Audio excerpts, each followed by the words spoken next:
Et lorsque Christ entre dans ta vie, il y aura des vents qui vont souffler.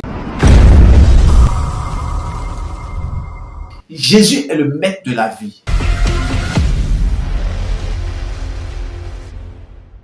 Ce même jour, sur le soir, Jésus leur dit « Passons à l'autre bord ».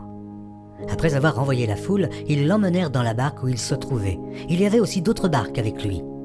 Il s'éleva un grand tourbillon, et les flots se jetaient dans la barque au point qu'elle se remplissait déjà. Et lui, il dormait à la poupe sur le coussin. Ils le réveillèrent et lui dirent « Maître, ne t'inquiètes-tu pas de ce que nous périssons ?» S'étant réveillé, il menaça le vent et la mer. « Silence, tais-toi !» Et le vent cessa, et il y eut un grand calme.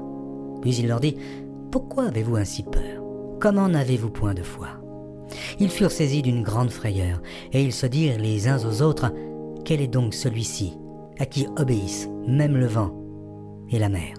Dans ce passage, on voit Jésus-Christ qui s'est déplacé avec ses disciples. Il est allé enseigner, et après avoir enseigné, Jésus prend ses disciples et il monte dans une barque avec ses disciples. Et cette barque quitte le rivage et s'engage sur les eaux. Et pendant qu'il naviguait, Jésus-Christ se couche à la poupe au coussin. Et au beau milieu de la mer, la Bible enseigne que les vagues se sont déchaînées lorsqu'un vent tourbillon, un vent impétueux a soufflé, les vagues se sont déchaînées et la barque a commencé par bousculer, par chavirer et les flots se jetaient dans la barque. Et les disciples étaient là, tous dans la panique. Et pendant ce temps, la Bible dit que Jésus-Christ dormait à la poupe, au coussin. Alléluia. Et ses disciples donc le réveillaient et il lui dit « Maître, ne t'inquiètes-tu pas de ce que nous périssons ?» Et la Bible dit que s'étant réveillé, Jésus-Christ se leva, il menaça le vent et il dit à la tempête « Tais-toi ».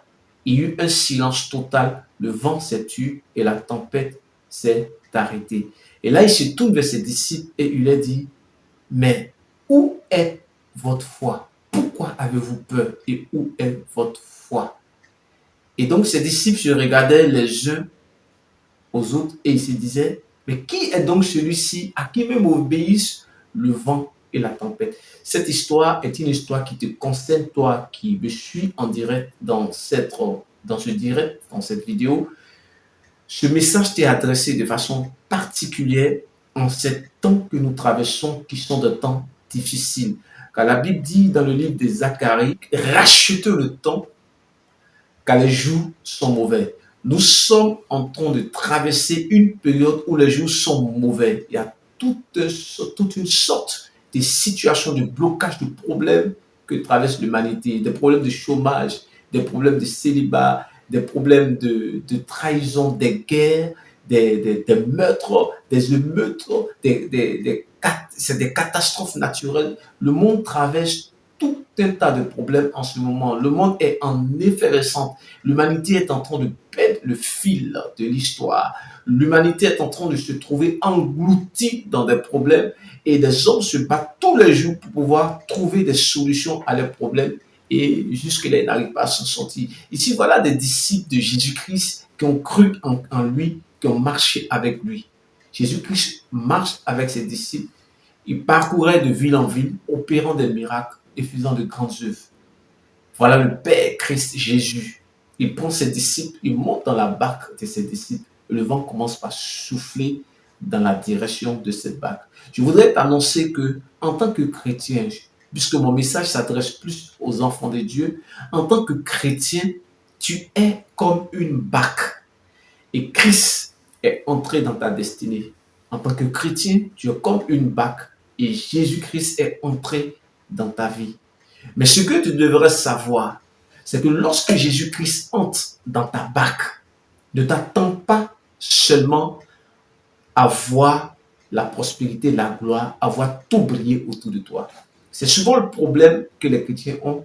C'est souvent l'illusion qui se fait dans le monde et dans le corps de Christ. Les gens pensent que lorsque Christ est entré dans leur vie, tout doit rouler comme sur les roulettes. Ce n'est pas vrai. Lorsque Christ entre dans ta vie, Il y a des étapes que tu dois traverser. Il y a des étapes qu'on appelle la tempête, il y a des étapes qu'on appelle le désert, il y a des traversées que tu dois faire avant, n'est-ce pas, d'accomplir ta destinée en la personne de Christ. Mais vous devez savoir que lorsque Christ entre dans votre vie, s'engage un combat entre les forces du mal et les forces de l'éternel. Jésus-Christ, le voilà entrer dans la barque de ses disciples, le voilà entrer dans ta vie. Et lorsque Christ entre dans ta vie, il y aura des vents qui vont souffler dans ta vie. Des vents de malédiction paternelle, maternelle, des vents de chômage peuvent souffler dans ta vie, des vents de divorce, de célibat peuvent souffler dans ta vie, des oppressions peuvent s'abattre sur ta destinée, toutes sortes de calamités, de fléaux, de maladies, d'oppressions, démoniaques, spirituelles. Au niveau de l'environnement dans lequel tu vis, tout le monde peut prospérer, des problèmes peuvent arriver dans ta vie. Tu mènes une vie de consécration, mais tu vois que autour de toi, tout est bloqué. Les gens s'en sortent autour de toi, mais tu as comme l'impression que tu es toi seul qui a des problèmes dans l'univers. Un vent a soufflé dans ta vie, des tempêtes se sont déchaînées sur toi pendant que tu es en Christ, pendant que tu as donné ta vie à Jésus. Et tu te poses la question, mais maître, comme les disciples ont posé la question à Christ, ils ont vu Jésus, c'est comme si Jésus dormait dans ta vie. C'est comme si Christ est dans ta destinée, mais il dort.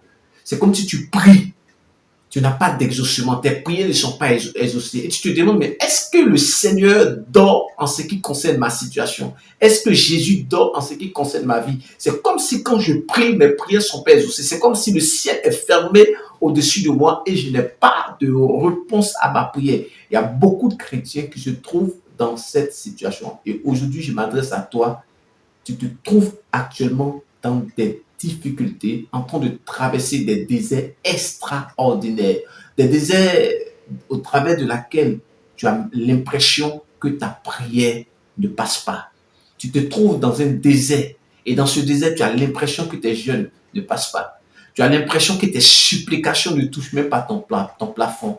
Tu as l'impression que tes supplications ne touchent même pas ton plafond. Tu as l'impression que tes prières ne montent pas ou alors que tes prières sont bloquées dans une atmosphère et il n'y a pas d'exaucement dans ta destinée. Depuis 1 an, 2 ans, 3 ans, 4 ans, 5 ans, tu pries, tu jeûnes, tu cherches la face de Dieu, tu essaies de marcher selon un certain modèle, mais tu as comme l'impression qu'une tempête s'est déchaînée sur toi, un vent a soufflé dans ta destinée. C'est à toi que je m'adresse. Ça s'est passé au temps des apôtres.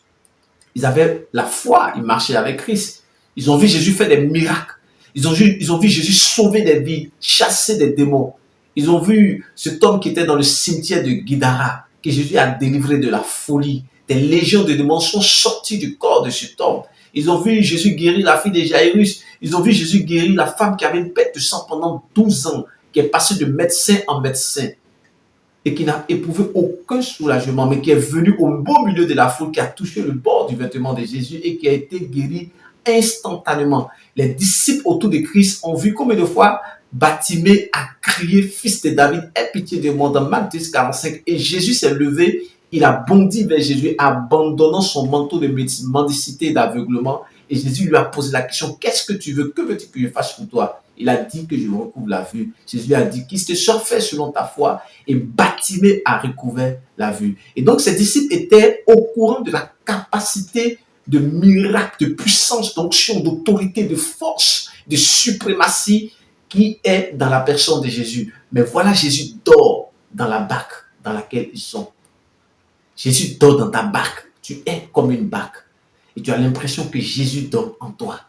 Et que tes prières ne sont pas exaucées. Mais souvent, cette histoire me fait un peu rire. Souvent, quand je réfléchis, je me dis, mais Jésus est le maître de la vie. Jésus a vaincu la mort. Il a vaincu le tombeau.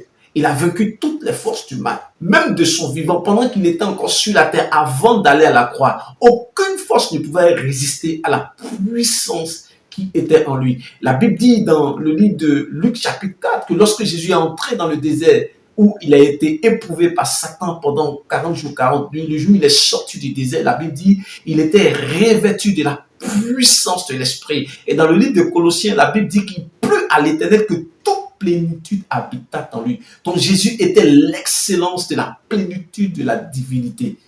Donc il n'est pas question que Jésus-Christ soit dans ta barque, quel que soit le silence que tu observes, et que tu crois que ta barque va couler. Mais moi, quand je regarde cette histoire, je me suis dit que si moi j'étais avec les apôtres en ce moment, au moment où la barque a commencé par recevoir le flot, le vent a commencé par souffler, la tempête se déchaînait, les éclairs déchiraient le ciel, l'eau remplissait les barques, j'allais me coucher juste à côté de Jésus. J'allais m'agripper à lui, j'allais m'accrocher à lui. Parce que je sais que si Jésus coule, alors je coule avec lui. Mais comme je sais que Jésus ne peut pas couler, je ne coulerai pas non plus. Je voudrais que ta foi soit une foi technique. Que ta foi soit une foi extraordinaire. Tu dois comprendre que Jésus ne coule pas. Et quand la situation arrive comme ça, cache-toi dans la présence de l'Éternel. Rappelez-vous de ce psaume 91 qui dit « Celui qui se couche sous l'abri du Très-Haut repose à l'ombre du Tout-Puissant. » Donc, lorsque les tempêtes se déchaînent sur toi, prends Jésus-Christ comme un parapluie et cache-toi sous sa garde. Mets-toi comme une poule et ses poussins, comme le poussin qui se couche sous la couverture de sa mère, comme le petit de lait qui se couche sous les ailes de sa mère. Lorsque tu sens que les tempêtes se déchaînent dans ta vie, frère, je t'invite à t'agripper à Christ par la foi et la détermination. Parce que tant que tu es accroché à Jésus, aucune tempête ne pourra faire chavirer ta barque. Je voudrais donc t'encourager cet instant précis et saisir l'occasion de prier pour toi. Car Jésus lui a dit, où est votre foi? Et il s'est levé, il a menacé le vent, il a menacé la tempête. Et il y a eu un calme et un silence. Et ses disciples sont surpris. Et ils disent, qui est celui-ci à qui même obéit le vent et la tempête? Je voudrais prophétiser sur ta vie en cet instant précis. Toi qui traverses des situations, toi qui ressens une tempête qui s'est déchaînée sur ta vie, toi qui as comme l'impression que tout est perdu pour toi, que le ciel est fermé au-dessus de toi, je prophétise en ma qualité de prophète de l'Éternel que ta tempête s'arrête maintenant. Que le vent qui a soufflé sur ta direction soit contrôlé par un autre vent. Le vent de Psaume 104, verset 4 qui dit, il fait de ses messagers un vent et de ses serviteurs une flamme de feu. Que le vent de l'Éternel, le vent des messagers de l'Éternel, l'angiologie spirituelle se déploie et vienne à ton encontre pour contrecarrer tous les vents qui ont soufflé dans ta vie. Je prophétise l'abondance spirituelle dans ta destinée. Que soient cassées toutes sortes de malédictions qui se trouvent dans ta vie, que soit cassée toute oppression que tu traverses. Je prophétise que soit cassée toutes sortes de difficultés que tu traverses, que la vie Zoé soit ton partage, que l'onction coule sur ta vie. La Bible dit que l'onction coule sur la tête d'Aaron, descend sur sa barbe, sur le bord de ses vêtements, jusqu'en bas. Et la Bible dit c'est comme la rosée qui est répandue sur la montagne de l'Hermon. Et c'est là où l'Éternel apporte la vie en abondance. Je prie que ta vie soit une vie abondante. Je prie que les tempêtes s'arrêtent. Je prie que les difficultés que tu traverses connaissent une solution extraordinaire dans la personne de Jésus-Christ. Je veux prophétiser sur la vie de quelqu'un. Que tu te trouves en France, que tu te trouves aux États-Unis, que tu te trouves en Côte d'Ivoire, que tu te trouves au Bénin, que tu te trouves au Canada, quelle que soit ta position géographique, toi qui m'entends, cet instant précis, c'est ton heure de gloire, c'est ton heure de miracle. Je déclare que maintenant soit accompli les desseins de l'Éternel dans ta vie, que tous les liens, les chaînes, les blocages qui ont saisi et qui ont scellé ta destinée soient déchaînés à cet instant précis. Dans le nom puissant de Jésus-Christ, recevez la grâce, recevez la bénédiction, recevez la touche divine, recevez le miracle que vous espérez de la part de l'Éternel. Dans le nom de Jésus-Christ de Nazareth. Amen. Soyez bénis.